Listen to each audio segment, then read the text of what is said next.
മിക്കവാറും പിണറായി വിജയൻ തന്നെയായിരിക്കും ഇനിയിപ്പോൾ മുഖ്യമന്ത്രി ആവുക. കാരണം എല്ലാ ഇലക്ഷനും ഒരു ഇലക്ഷൻ അജണ്ട ഉണ്ടാവും. 2016 ഇലക്ഷൻ അജണ്ട എന്തായിരുന്നു? സോളാറ്, സരിത, ഇതൊക്കെ ആയിരുന്നു. 2021 കിറ്റ് വെച്ചിട്ട് അവര് ജയിക്കുകയും ചെയ്തു. അങ്ങനെ തുടർ ഭരണം ഇതാക്കി. പക്ഷെ ചരിത്രത്തിൽ ആദ്യമായിട്ടാണ് പ്രതിപക്ഷത്തിന് എതിരെ ഒരു ഇലക്ഷൻ അജണ്ട വരുന്നത്. വേറൊന്നുമല്ല, നമ്മുടെ വയനാട് കൊള്ള തന്നെയാണ്. കോൺഗ്രസ്സുകാർ 5.18 കോടി രൂപയാണ് വയനാട്ടിലെ ദുരിതാശ്വാസ ഫണ്ടിന് വേണ്ടി പിരിച്ചത് എന്ന് പറയുന്നു.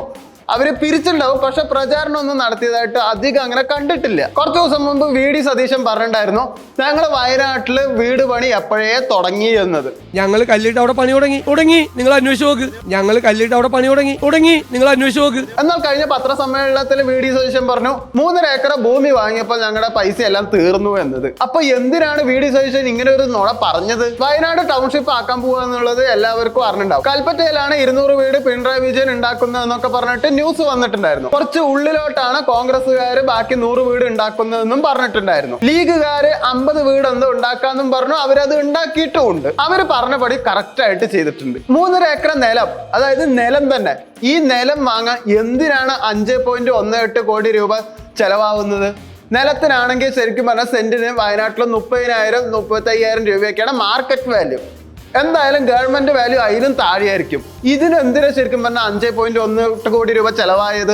കേന്ദ്രത്തിലാണെങ്കിലും കേരളത്തിലാണെങ്കിലും ഏറ്റവും വലിയ പ്രതിപക്ഷ പാർട്ടിയാണ് കോൺഗ്രസ്. പിണറായി വിജയനെക്കാട്ടിലും ഏറ്റവും വലിയ ക്രൗഡ് പുള്ളറാണ് ഷാഫി പറമ്പിൽ എന്നാണ് കോൺഗ്രസ്സുകാർ പറയുന്നത്. അതേപോലത്തെ ഒരു വ്യക്തിക്കും കോൺഗ്രസ്സുകാരനും വെറും 5.18 കോടി രൂപ മാത്രമേ പിരിക്കാൻ കഴിഞ്ഞുള്ളൂ. എന്നാൽ ഇതിന്റെ കണക്ക് ബോധിപ്പിക്കാൻ പറഞ്ഞപ്പോൾ MA ബേബി കറക്റ്റ് കണക്ക് എന്തായാലും ബോധിപ്പിച്ചിട്ടുണ്ട്. അത് ഫേക്ക് ആണോ ഒറിജിനൽ ആണോ എന്നൊന്നും അറിയില്ല. പക്ഷെ കോൺഗ്രസ്സുകാരനായ സണ്ണി ജോസഫ് എന്താ ചെയ്തത്?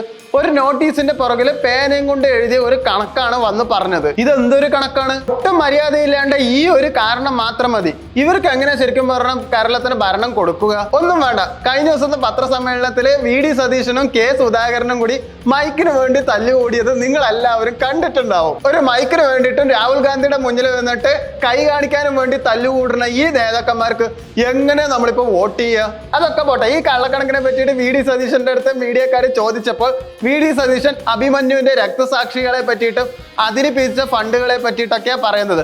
ഒരു അമ്മയുടെ വേദനയാണ് നിങ്ങൾ കണ്ണീരിൽ ആഴ്ത്തി എന്നൊക്കെ പറഞ്ഞിട്ട് തടി തപ്പാൻ നോക്കുന്നു. അപ്പൊ ഈ മരിച്ചവരുടെ പേരിൽ പിരിച്ച പൈസയോ?